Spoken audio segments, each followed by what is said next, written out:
the 75th anniversary of our victory over Japan. We're going to talk about it on today's Hot Zone. This is the Hot Zone. Engaging with the news in a whole new way, international war correspondent Chuck Holton brings insight into areas of crisis and lets you help those affected. Hey folks, Chuck Holton here. Thanks for watching the Hot Zone. Today we're going to take a look back at the end of World War II. It's the 75th anniversary of what they call VJ Day. That's Victory Over Japan. And I made 5 years ago for the 70th anniversary, I made a 12-minute documentary with Lieutenant Colonel Oliver North about Victory Over Japan Day. And we went to Honolulu, Hawaii, right back to where World War II started for the United States of America. Check it out. For the United States, World War II began here at Pearl Harbor, Hawaii, shortly after dawn on Sunday, December 7th, 1941.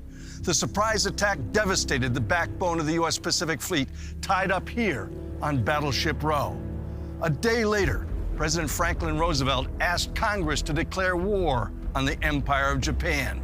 Yesterday, December 7th, 1941, a date which will live in infamy. The United States of America was suddenly and deliberately attacked by naval and air forces of the Empire of Japan. No matter how long it may take us to overcome this premeditated invasion, the American people in their righteous might will win through to absolute victory. 3 years and 9 months later, on September 2nd, 1945, the bloodiest war in history ended right here on the deck of the USS Missouri, battleship number 63. The terms and conditions upon which surrender of the Japanese imperial forces is here to be given and accepted are contained in the instrument of surrender now before you.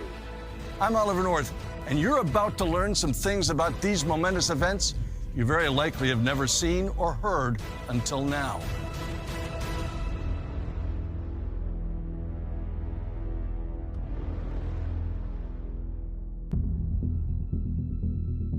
Though U.S. Navy code breakers warned of an imminent attack on the U.S. Navy and Army installations here in Hawaii, that information was passed only to Washington, but not to Admiral Husband Kimmel or General Short, the senior U.S. commanders here on Oahu. The result? Nearly 3,000 American dead and wounded here in Hawaii, our powerful Pacific Surface Fleet nearly wiped out, the island's aviation assets, mostly at Hickam Field, in smoking ruins. Shortly before 0800 on the 7th of December, Sunday morning, Yamamoto's first wave took this route, coming right straight across the island to attack Pearl Harbor. Of course, those high-rises weren't there to guide them, but they knew where they were going because spies had told them the straight course to take to hit the fleet at Pearl Harbor. This is Battleship Row. Every one of the U.S. surface ships tied up here on the morning of December 7th, 1941 was struck by Japanese bombs or torpedoes, and in some cases both. The bookends of USS Missouri, where the war ended on September 2nd, 1945, and at her bow, the white memorial to the USS Arizona, where the war began on December 7th, 1941. Though devastating, the Japanese attack wasn't a total victory. Admiral Yamamoto's pilots missed the Pearl Harbor submarine base and failed to destroy millions of gallons of precious fuel. Most importantly, the Pacific Fleet carriers were at sea on an exercise and were unscathed. While rescue and salvage operations were still underway here, tens of thousands of volunteers lined up at recruiting stations. But some of those who stepped forward to fight for the U.S. were turned away. They classified us now as enemy aliens. My, that was a big blow. Jiro Yakamura was a U.S. Army lieutenant. Yakamura is a Nisei, a second-generation Japanese-American who grew up in Hawaii. On the day Pearl Harbor was attacked, he was a college student. This is Sunday, right? And we were ready to go to a Christian church when the news came. And so naturally, we didn't go to church and then just listen to the radio, what was taking place. Several planes have been shot down, and anti-aircraft gunnery is very heavy. Everyone here in the islands were taken by surprise by the attack, and even yet it's difficult for some people to believe that our air raid on these beautiful islands has actually happened. Then the next day, they were calling for volunteers and those of us who had some military training, ROTC at the university. And at least we knew how to handle a gun. When we volunteered, they gave us a 1903 rifle with one clip of 5 rounds, and then sent us to guard different areas to see possible Japanese coming back, this time not by air, but by sea. And we did this for a while until they call us back, and then they kick us out because of our Japanese ancestry. There was a big fear of a lot of the Japanese Americans might be spying or committing sabotage or espionage against the U.S. after the attack on Pearl Harbor. Here you were doing your best, and then, you know, they say, you're not needed already, you enemy alien, they classify that. You know, they were American citizens just like everyone else. They had a right to serve their country, be treated just like everyone else. 1 year later, they said they will form the all-Japanese unit that 442nd was born. They had a lot to prove, I mean, to the American public, that they were patriotic Americans. They weren't traitors, they weren't saboteurs, they weren't spies. So they had to go above and beyond. For Hawaii, the quota was to get 1,500 soldiers, but 10,000 of us volunteered. So we weren't saying that we were just disappointed with the way we were treated, hell, you know, no. We were ready to do our part. U.S. Army Nisei soldiers were present at every major battle across the Pacific. Yakamura was attached to a specialized unit of Japanese Americans that served a vital role. He was one of 6,000 Nisei to serve in the military intelligence service. On September 2nd, 1945, the bloodiest war in history ended right here on the deck of the USS Missouri. This ship was built for war, for no other reason than for war. But soon after its launching, it instead became an eternal symbol of peace. By that time, I was attached to the public relations office. And naturally, they're going to cover the news, and MacArthur make sure that he had enough publicity. So the correspondents were taken good care of, and fortunate for me being with them, that was my lucky break. That morning, the destroyer came and then took us in the middle of Tokyo Bay, and here the Missouri was. There were so many things happening, and every single event was planned out and timed down to the second, and was filled with symbolism and meaning. The fact that MacArthur and Nimitz insisted that the Japanese delegation wait for them rather than vice versa. And so that, as a consequence, they had to turn around and go back into the captain's cabin while the Japanese delegation was set.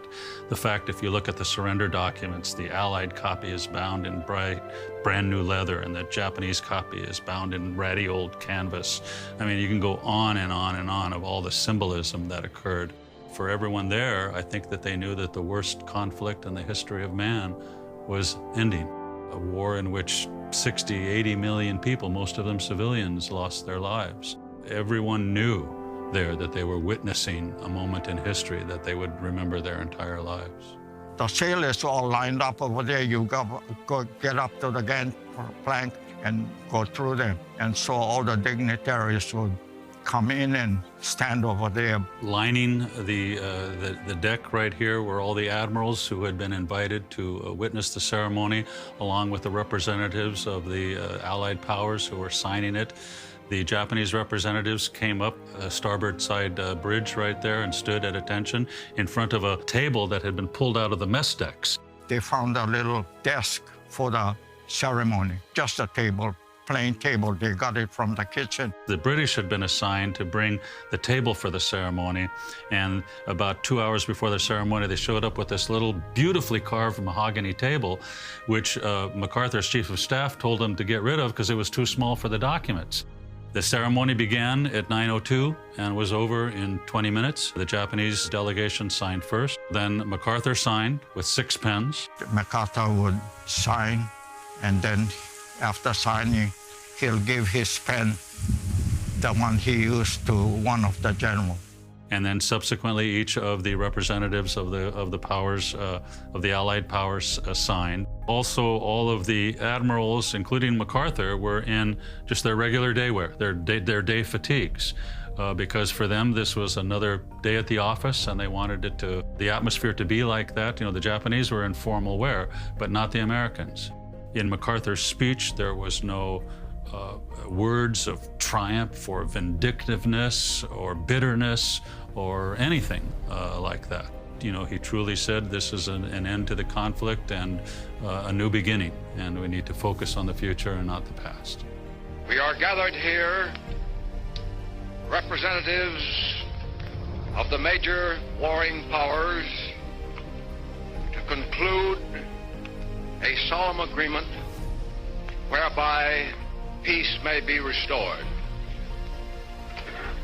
The issues involving divergent ideals and ideologies have been determined on the battlefields of the world, and hence are not for our discussion or debate. As Supreme Commander for the Allied Powers, I announce it my firm purpose, in the tradition of the countries I represent, to proceed in the discharge of my responsibilities with justice and tolerance, while taking all necessary dispositions to ensure that the terms of surrender are fully, promptly, and faithfully complied with. Let us pray that peace be now restored to the world, and that God will preserve it always. The price of American victory in World War II is on display here at the National Memorial Cemetery of the Pacific, just a few miles from Pearl Harbor. Known as the Punch Bowl because of its shape, this is the final resting place for 34,000 American heroes. None of these Americans interred here or elsewhere wanted to die in the defense of freedom. But 400,000 soldiers, sailors, airmen, guardsmen, and Marines sold their lives dearly in epic battles during the 1,366 days from Pearl Harbor to VJ Day. They were willing to do their duty with courage and perseverance, qualities that require us to honor their legacy. Today, that same sense of duty and self-sacrifice inspires another generation of brave Americans willing to go into harm's way to protect us all.